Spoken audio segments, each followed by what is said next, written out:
Today you're going to work on spelling words correctly that you're still learning how to spell. You're going to look at the word, say the word, cover the word, write the word, and then check the word to make sure that you got it correct. I'm going to practice doing this now. My first word is although. So I'm going to look at the word and then I'm going to say it. Although. I'm going to cover it back up and then I'm going to write it myself. After I write it, I'm going to check to see if I got it correct.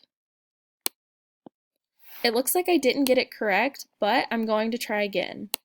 I'm going to cover up this one, and then I'm going to look and say it again.